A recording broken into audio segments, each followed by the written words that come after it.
Hello, it's me, CD-ROM. Today I want to talk about gods. Some gods are big superstars.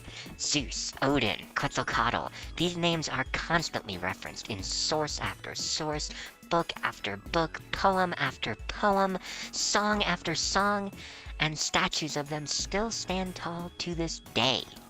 But not all gods are so lucky. Sometimes the only mentions we can find of a god are on scraps of papyrus or bits of stone tablets. It is only by looking at all of these pieces combined that we're able to start to get a picture of what these gods may have been like. Maybe they weren't as important or as powerful as the other gods. Maybe they were slowly forgotten or people stopped worshipping them. Today, we'll look at one of those forgotten gods in a new segment I'd like to call Forgotten Gods.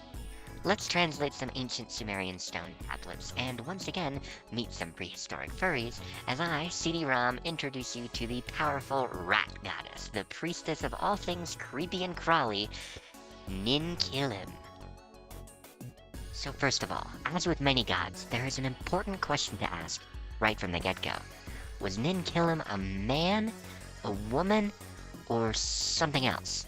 Well, as with many gods, there's not really an easy answer. Certain texts, some dating back thousands of years, like the Sumerian Farmer's Almanac, gender Nin-Kilim as female, while others, like ritual instructions that we'll look at today, many found on those aforementioned partial stone tablets, gender Nin-Kilim as male. So, it could go either way depending on who you ask. It's just up to choice, so I'm gonna gender her as female going forward because, like Hayao Miyazaki before me, I just like girls. Ratgirls especially.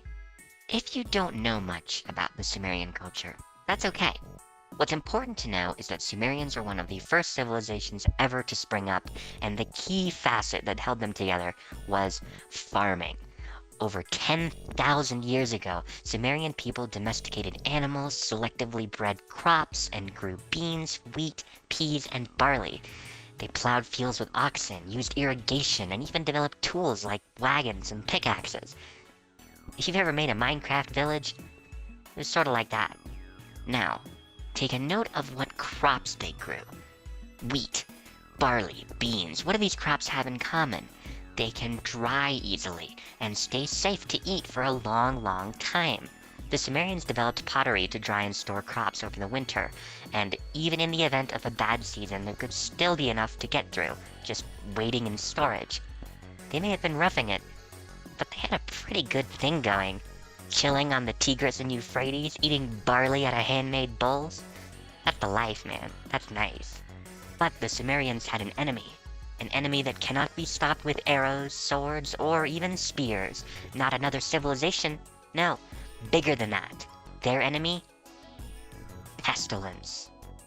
Let's do an imagination exercise. You're a rat, and somebody invents farming. Yeah, imagine the look on your little rat face when you spend your whole life scavenging for scraps, and all of a sudden, boom, literal aisles of delicious veggies. You'd have a heart attack. Rats and other pests quickly adapted to the new environment, destroying crops and breaking into storage pods. What do? Try to kill them? There's too many. That leaves only one option. Diplomacy. Holding dominion over all rats and pests was Nin-Kilim, and in order to save your crops, she must be paid tribute.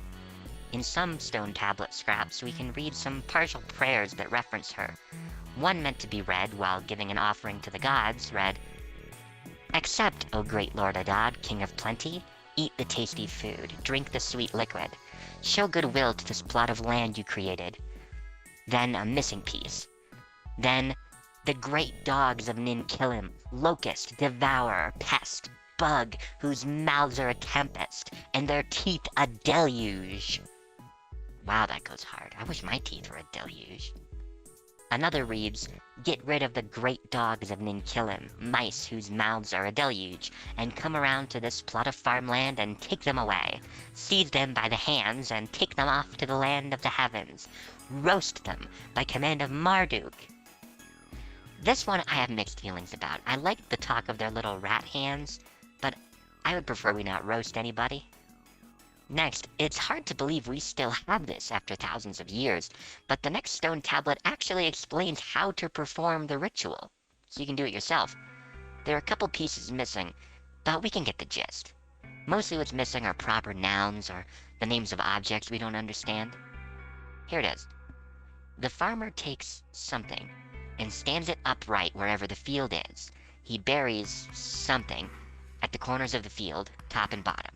Wherever he buried it, he places one fig each. He also places 4 of a food, but we actually know what kind of food this was. They were a kind of cake made from syrup, made from dates, and also ghee. Sounds pretty good. Without delay, he lays down a plinth for Nin-Kilim and makes a fire. As the sun goes down, he lights the bonfire for Nin-Kilim, and after a certain star has risen in the east, he must not eat anything.